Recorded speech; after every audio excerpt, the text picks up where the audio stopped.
Welcome to JAAQ Jr. What do you do as a politician? Do politicians always lie? What was Brexit all about? Oh, don't get me going. Alastair's in a bright pink suit on Yeah. this, and he looks really Got to get good people in politics. Gary Neville. I think he'd be a great politician.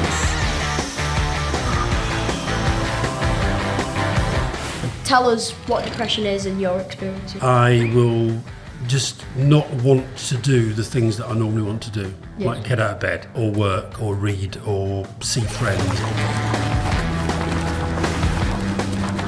What is Parliament? What's the difference between the House of Commons and the House of Lords? How do you pass a bill? What is a bill? Do you know what a bill is? Yes. Yeah, it's like your electricity bill. But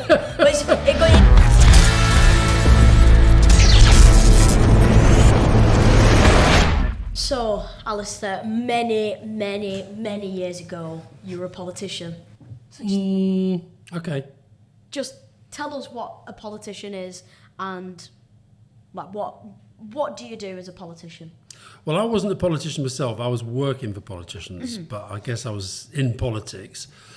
It's hard to define a politician because there's lots of different ways of doing politics. I'd say a politician is somebody who is usually, not always, but usually elected to make decisions in public service. So that it's essentially about getting power in order to be able to make decisions, hopefully to make the country better. So that's what, to my mind, what a politician is. There's somebody who seeks political power in order to advance political good. Do politicians always lie? No. I think it's interesting you say that because I actually think, so how old are you now, 13? Yeah, I'm 14. 14. So what was your first memory of politics, Pete, both of you? Probably, like when I actually started to understand it, probably when Theresa May. Right, so not even David Cameron, even David Cameron. I remember him being like a talking point, like just a name that I heard. But I think when the first like point where I understood it and knew that they were really important for the country and Prime Minister was Theresa May, right? Yeah. So and then Theresa May goes, and then you've got Boris Johnson, then you've got Liz Truss, right? Now Boris Johnson's, I'm afraid, one of the biggest liars that politics has ever produced. Donald Trump's another. Putin's another. So the people that you've seen in politics, in the main, have, to my mind, not been very good examples of politicians. Yeah. To be fair to Theresa May, I think she had a very, very tough job, and it just proved too much because she was surrounded by all this madness that was going on because of Brexit. But in the main, look, there'll always be people in every walk of life who don't tell the truth. But in the main, no, I think most politicians actually do tell the truth, or certainly try to. So, what was Brexit all about?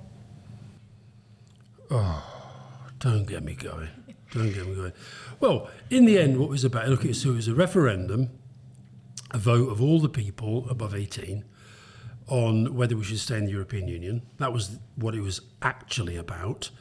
But in terms of what the debate was about, I think it was very, very different. I think the debate became something almost divorced from that. It became a debate about immigration. It became a debate about whether people thought Cameron was or wasn't a good prime minister. It became a debate about whether this Tory liked this Tory or liked that Tory, and the divisions in the Conservative Party. And it also was actually, I think, the first really big debate in this country, to go back to your question about lying, where the people on one side of the campaign in particular were just telling lies and getting away with it. And they won. And I think that's done incredible damage to the country. But then in the end, you have to understand that you see, I think if Cameron in having the referendum, essentially he gave people the opportunity to express their discontent about all sorts of things in their lives.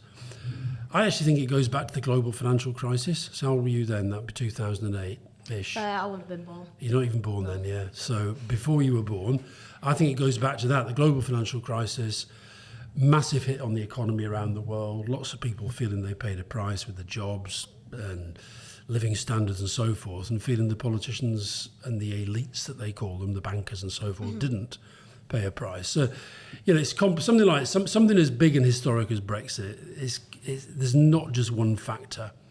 But, my view is it's been probably the worst thing that's happened to this country in my lifetime, politically. But, it's done. So what is referendum? You know what a referendum is, No, I don't. but you do. It's either the voting or the debate. No, a referendum is when you give the vote, the decision on a big decision facing the country, you give it directly to the people. So in other words, it's not the government that's taking the decision, the people take the decision by having a vote on a specific issue, okay? So normally in our system, we have a general election, right? You elect the parliament, from the parliament the government gets chosen and they make the decisions that, take the country forwards or backwards depending on what they do. With the referendum, you give the decision directly to the people, and that's what happened.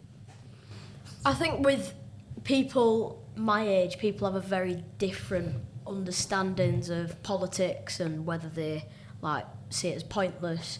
And you mentioned earlier you've written a lot of books and you're releasing books for children about politics. So just tell us why you want to do that and tell us just a bit about it and why you wanted to give children a more understanding view on politics. Because I think that I think our politics is in a bit of a mess, and I think one of the reasons is that a lot of people either don't find it interesting, or they don't care, or they don't understand it.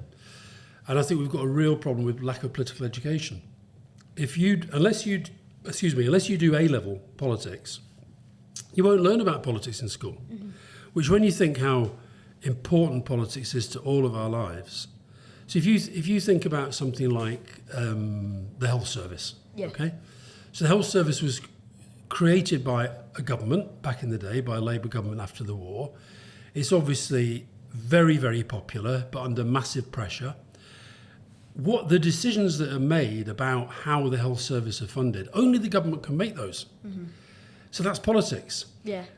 What your teachers at school get paid, how many kids there are in your class. Yeah, It's all driven by politics. I think I'm in year 9 and I don't think I've actually ever had a lesson on politics. I think we do PSHE every week. And what sort of stuff do you learn about then?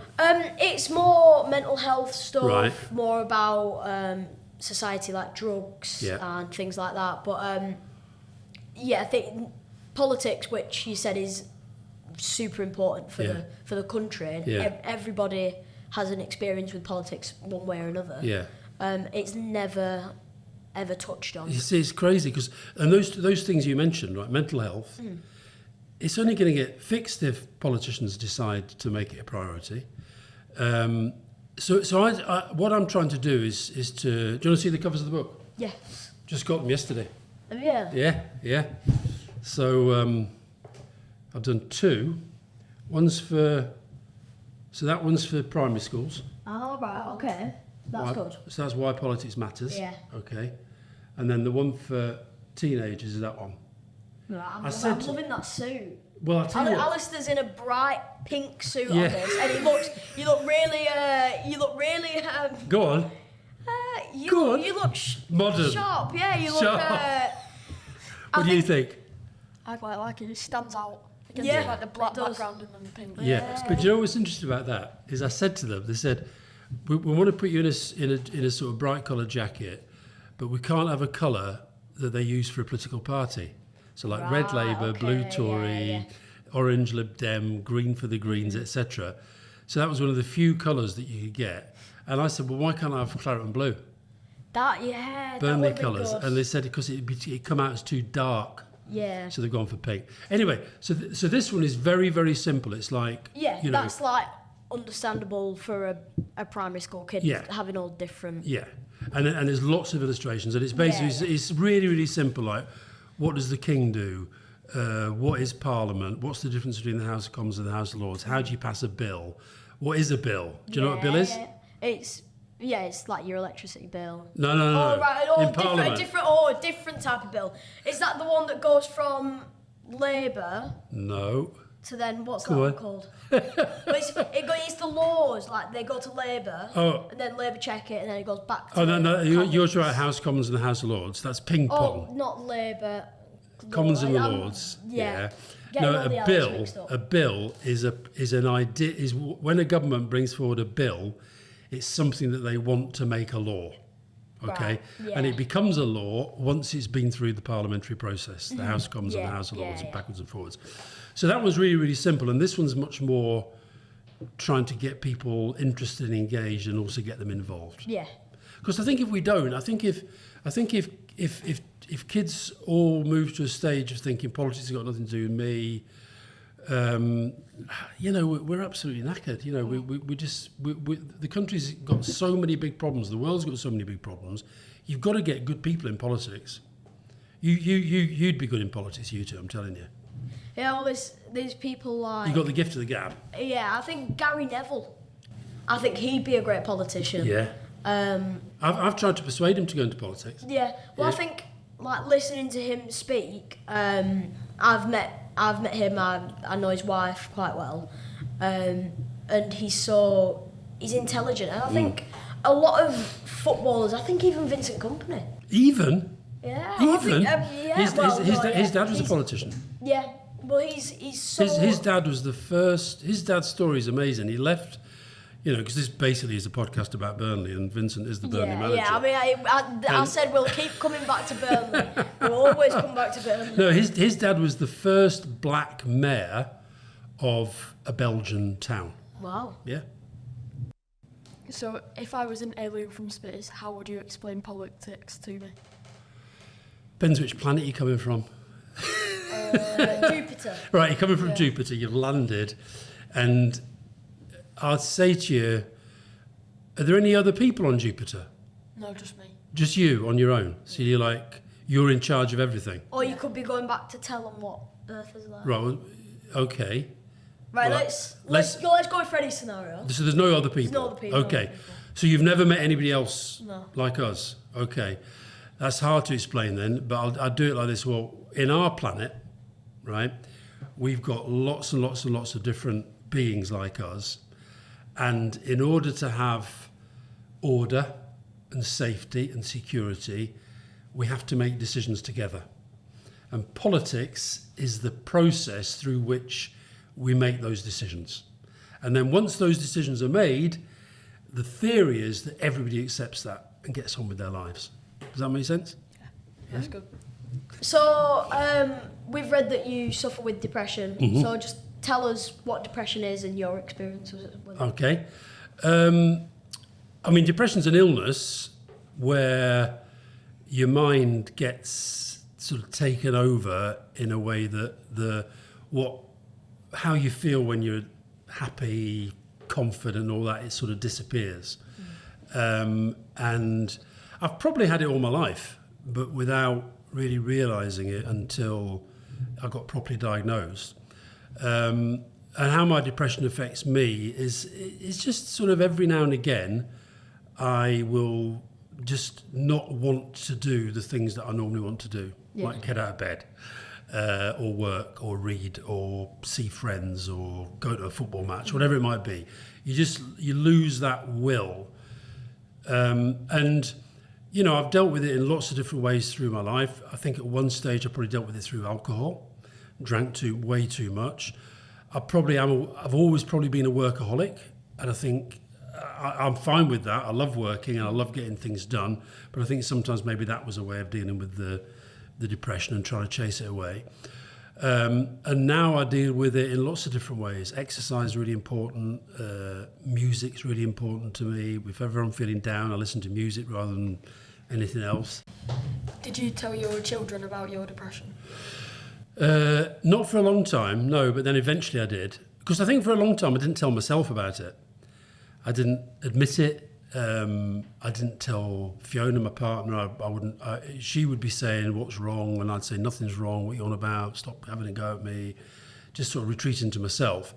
But then what happened in 2005, So I went through.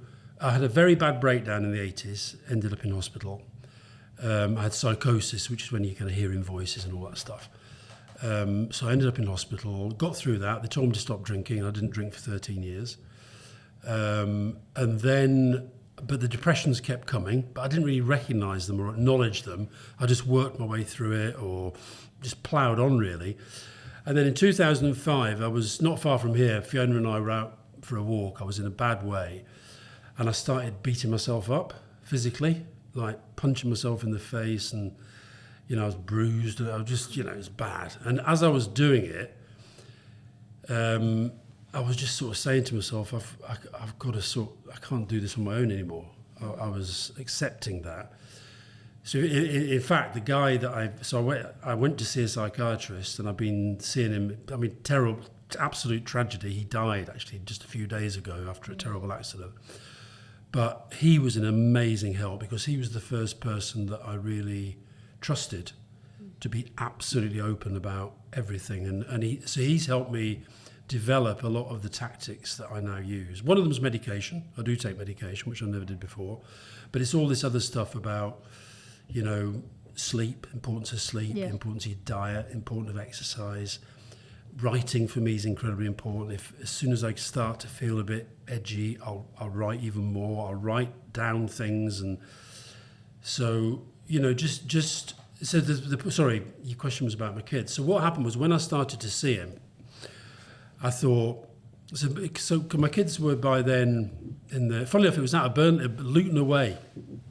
I took Callum, my middle boy, was the first one I told. And we were playing at Luton, and we went away, and we went to this cafe for something to eat before the game. And I just sat him down and I said, listen, this is what I want to tell you about. It's nothing to worry about. It's not about you. It's all about me. But you've seen it all your life, that sometimes I just plunge into these terrible moods, and I've accepted it's like an illness, and I'm now going to see somebody. And he was fine, took it well. We had a chat. Then I did the same with my Rory, the eldest boy. And then I told my daughter, Grace. And they've all been really, really good.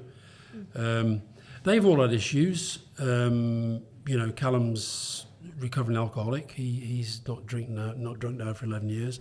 Grace gets very bad anxiety at times, and she's a stand-up comedian.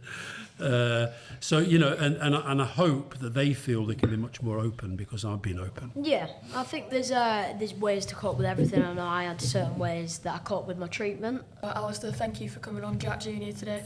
Thank you for having me. It's been so nice to have you on and talking about Burnley and your experiences with depression, mental health, and anybody else out there who is suffering with depression or any form of mental health.